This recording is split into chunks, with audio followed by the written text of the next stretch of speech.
Wakil Ketua DPRD Riau Hardianto meminta pemerintah Provinsi Riau agar melakukan antisipasi kabut asap yang menyelimuti kota Pekanbaru sejak beberapa hari lalu.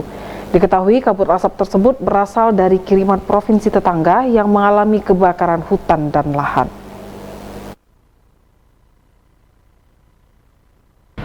Wakil Ketua DPRD Riau Hardianto mengatakan kiriman asap memang berasal dari Sumsel dan Jambi. Namun pihaknya juga mewanti-wanti terkait potensi karhutla yang ada di Riau agar tidak menambah parah. Pemprov Riau harus bergerak cepat melakukan antisipasi agar kondisi kabut asap kiriman tidak diperparah dengan karhutla yang terjadi di Riau.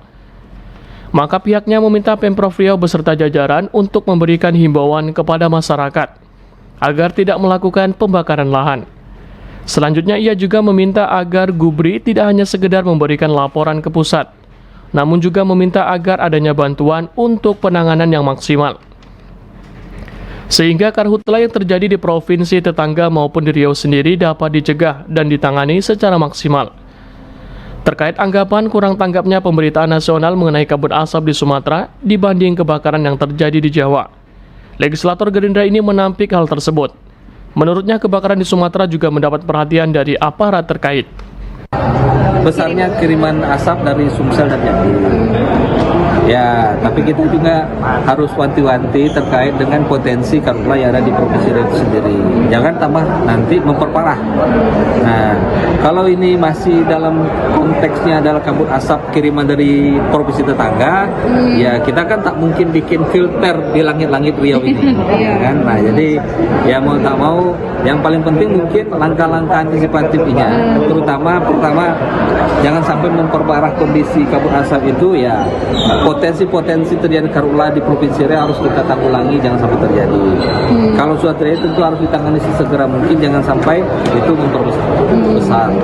Nah, yang kedua, langkah-langkah antisipatif dalam konteks himbauan-himbauan ke masyarakat, dalam konteks menjaga kesehatan masyarakat dalam kondisi lingkungan dan udara yang tidak baik-baik saja ini, jangan sampai menimbulkan dampak kesehatan bagi masyarakat. Terutama anak sekolah. Pak, ada rumor bahwa masalah kabut asap ini tidak terlalu viral diperhatikan oleh nasional karena terjadi di Sumatera, berbeda dengan yang kemarin terjadi di Jawa, kebakaran gunung seperti itu. Yang salah mendapat atensi nasional, sementara kalau yang di Sumatera ini tidak terlalu muncul, begitu Pak. Nah, saya pikir itu rumor saja. Kita masih meyakini bahwa pemerintah pusat akan memperhatikan semua provinsi termasuk Riau. Karena kepentingan masyarakat provinsi pusat ke Riau ini kan besar sekali, terutama terkait sumber daya alam kita yang kita miliki.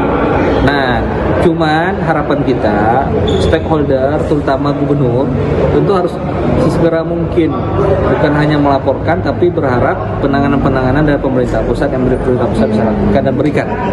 Nah, contoh, karena ini cuma kiriman bukan terjadi di Provinsi Riau, maka ini yang sulit. Saya katakan tadi sulit. Kita menjaga arah hembusan angin itu tidak mungkin karena ini faktor alami. Nah, makanya langkah-langkah preventif yang bisa lakukan adalah jangan sampai terjadi karhutla di Provinsi Riau memperparah kondisi kabut asap yang ada di Riau. Yang kedua, selagi kabut asap kiriman ini belum selesai, nah tentu ya bagi masyarakat Riau diberikan himbauan dan langkah-langkah antisipatif oleh pemerintah daerah baik provinsi dan kabupaten kota, jangan menimbulkan dampak kesehatan. Yang terakhir ya kita berharap tentu harapan dan doa penanganan kabut asap yang terjadi di provinsi tetangga sebagai pusat kiriman ya sesegera mungkin dibantu oleh pemerintah pusat supaya selesai, nah sehingga tak ada kiriman lagi. BMKG Stasiun Pekanbaru Riau, Jumat pagi mencatat ada 1.441 titik panas yang masih terpantau di wilayah Pulau Sumatera.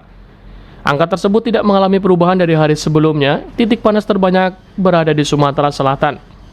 Jumlahnya mencapai 998 titik. Kemudian diikuti Lampung 189 titik, Bangka Belitung 105 titik, Jambi 74 titik, Sumatera Barat 48 titik, Bengkulu 5 titik, dan Sumatera Utara 2 titik. Fresti Bosalayonda dan Sugiarto melaporkan.